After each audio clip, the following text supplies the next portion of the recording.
Millet rice అండి. Night నానబెట్టాను.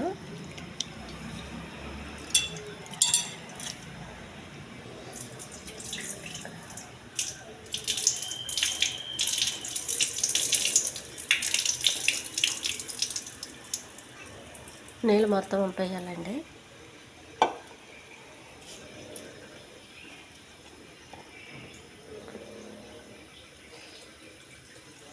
ఒక చిన్న గ్లాస్ మిల్లెట్స్ అండి ఇవి.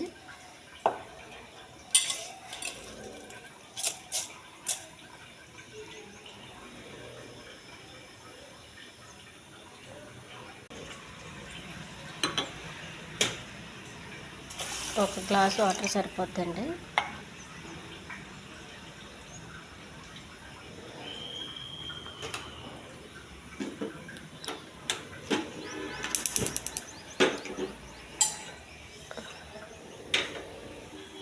సాయిలోనే ఉడకనివ్వాలండి, తొందరగా ఉడికిపోతుంది.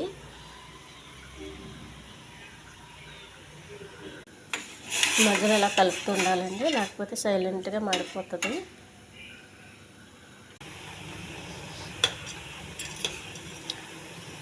ఇంకా ఉడకలేదండి, ఇంకా దగ్గరికి రానివ్వాలి. మిల్లెట్ కరెక్ట్ వాటర్ వేస్తే పొడి పొడిలాడుతూ ఉంటుందండి. కొంచెం ఎక్కువగా వాటర్ వేసేస్తే మెత్తగా అయిపోతుంది, బాగోదు మెత్తగా ఉంటే. దీని రుచి అంత మాత్రంగా ఉంటుంది, మళ్ళీ మెత్తగా అయిపోతే అసలు తినలేము. అందుకని పొడి పొడిలాడుతూ చేసుకోండి. పొడి పొడిలాడుతూ చేసుకున్నామంటే కొంచెం మనం ఏదైనా వెజిటేరియన్ రైస్లా చేయొచ్చు, లేదంటే ఏదైనా కూర వేసి తిన్నప్పుడు కూడా కొంచెం గట్టిగా ఉండి కొంచెం బాగుంటుంది.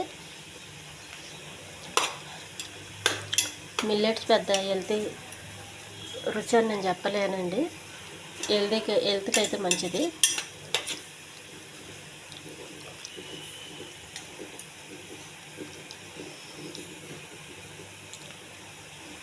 ఇంకా వాటర్ దగ్గరికి వచ్చినాక సిమ్లో పెట్టుకోవాలండి. సిమ్లో పెట్టుకుంటే మాడకుండా ఉంటుంది.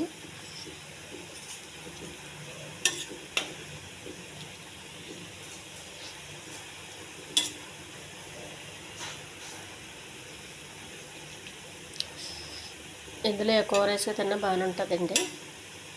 దీనికి కొంచెం పులుపుకు సంబంధించిన కూరలు అయితే బాగుంటుంది, ఎందుకంటే మిల్లెట్ చప్పగా ఉంటుంది కాబట్టి కొంచెం పులుపు, కొద్దిగా కారం, కొంచెం ఉప్పు ఉన్న కూరలు అయితే టేస్ట్గా ఉంటుంది. ఈ ఛానల్ నచ్చితే సబ్స్క్రైబ్ చేయండి, షేర్ చేయండి, లైక్ చేయండి, కామెంట్ చేయండి.